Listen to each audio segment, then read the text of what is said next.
Hi ಎಲ್ರಿಗೂ ನಮಸ್ಕಾರ. ಡೋಲು ಫಾರ್ಮಿಂಗ್ಗೆ ಸ್ವಾಗತ. ಈ ವಿಡಿಯೋದಲ್ಲಿ ನಮ್ ಟಗರುಗೆ ಹೇಗ್ ಫಸ್ಟ್ ಟೈಮ್ ಕಟಿಂಗ್ ಮಾಡೋದ್ವಿ, ಏನಕ್ ಮಾಡ್ಬೇಕು ಅಂತ ಹೇಳ್ಕೊಡ್ತೀನಿ. ನಾವ್ ಏನ್ರಲ್ಲಿ ಬರೋಣ? ನಮ್ಗೆ ಯಾಕೆ ಈ ತರ ಮಾಡ್ತಿದ್ದೀರಲ್ಲ? ನಮ್ ಮೇಲೆ ಪ್ರೀತಿ ಇಲ್ವಾ? ನಿಮ್ಗೆ ಬೋನಸ್ ಇಲ್ವಾ? ಏನಿಲ್ವಾ? ಯಾಕೆ? ನಾನು ಈ ವಿಡಿಯೋದಲ್ಲಿ ಬಳಸ್ತಿರೋದು ಎಲೆಕ್ಟ್ರಿಕಲ್ ಟ್ರಿಮ್ಮರು. ಇದು ಕರೆಂಟ್ ಇದ್ರೆ ಮಾತ್ರ ವರ್ಕ್ ಆಗುತ್ತೆ. ಫಸ್ಟ್ ಟೈಮ್ ಮಾಡ್ತಿರೋದ್ರಿಂದ ಅಷ್ಟು ಎಕ್ಸ್ಪೀರಿಯನ್ಸ್ ಇಲ್ಲ. ಸೊ ಅದಕ್ಕೆ ಅದನ್ನ ಫಸ್ಟ್ ನಿಲ್ಸ್ಕೊಂಡು ತೆಗಿಯೋಣ ಅಂತ ಟ್ರೈ ಮಾಡಿದ್ವಿ. ಅದು ಕಂಫರ್ಟಬಲ್ ಆಗ್ಲಿಲ್ಲ. ನೆಕ್ಸ್ಟ್ ಅದನ್ನ ಒಂದ್ ಕಡೆ ಮಲಗಿಸ್ಕೊಂಡು ನೀಟಾಗಿ ಮೊದ್ಲು ಕಾಲಿಂದ ನೀಟಾಗಿ ಕೂದಲನ್ನ ತಕೊಂಡ್ ಬಂದ್ವಿ. ಹಂಗೆ ಬರ್ತಾ ಬರ್ತಾ ಒಂದೆರಡು ಸಣ್ಣ ಪುಟ್ಟ ಗಾಯಗಳಾಯ್ತು. ನೀವು ಟ್ರೈ ಮಾಡುವಾಗ ಹುಷಾರಾಗಿ ಮಾಡಿ. ಏನಕ್ಕಂದ್ರೆ ಆ ಬ್ಲೇಡ್ ಇಂದ ಅದ್ರ ಸ್ಕಿನ್ಗೆ ಏಟ್ ಆಗುತ್ತೆ. ಇದೇನು ಅನ್ಕೊಂಡಂಗೆ ಈಸಿ ಅಲ್ಲ, ಟೈಮ್ ಹಿಡಿಯುತ್ತೆ. ಅಂಡ್ ನೀಟಾಗಿ ಪೇಶನ್ಸ್ ಇಂದ ಮಾಡ್ಬೇಕು. ಮೊದ್ಲೆಲ್ಲ ಈ ಕುರಿ ಕೂದ್ಲನ್ನ ಯಾರ್ಯಾರೋ ಕೊಂಡ್ಕೋತಿದ್ರು.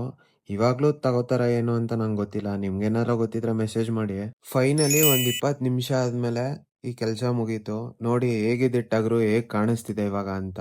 ಅಷ್ಟ್ ತಪ್ಪಕ್ಕೆ ಡುಮ್ ಡುಮ್ಮಕ್ ಇದ್ದಿದ್ ಟಗರು ಈಗ ಒಂದ್ ಸ್ವಲ್ಪ ಫುಲ್ ಸಣ್ಣ ಆದಂಗ್ ಕಾಣಿಸ್ತಿದೆ. ಕುರಿ ಕೂದ್ಲನ್ನ ಏನಕ್ ಟೈಮ್ ತಕೋಬೇಕು ಅಂದ್ರೆ ಅದ್ರಿಂದ ಜಾಸ್ತಿ ಬಾಡಿಗೆ ಓವರ್ ಹೀಟ್ ಆಗುತ್ತೆ. ಸ್ಕಿನ್ ಇನ್ಫೆಕ್ಷನ್, ಹಾಗೆ ಉಣ್ಣೆಗಳೆಲ್ಲ ಸೇರ್ಕೊಳ್ಳುತ್ತೆ. ಹಾಗೆ ಬಾಡಿ ಹೆವಿ ವೀಟ್ ಆದಂಗ್ ಅನ್ಸುತ್ತೆ. ಹಂಗೆ ಧೂಳು ಕೊಳೆ ಎಲ್ಲ ಕೂದಲು ಮೇಲೆ ಕೂತ್ಕೊಳ್ಳುತ್ತೆ. ಸೊ ಅದರಿಂದ ಗಲೀಜಾಗಿ ಕಾಣಿಸುತ್ತೆ.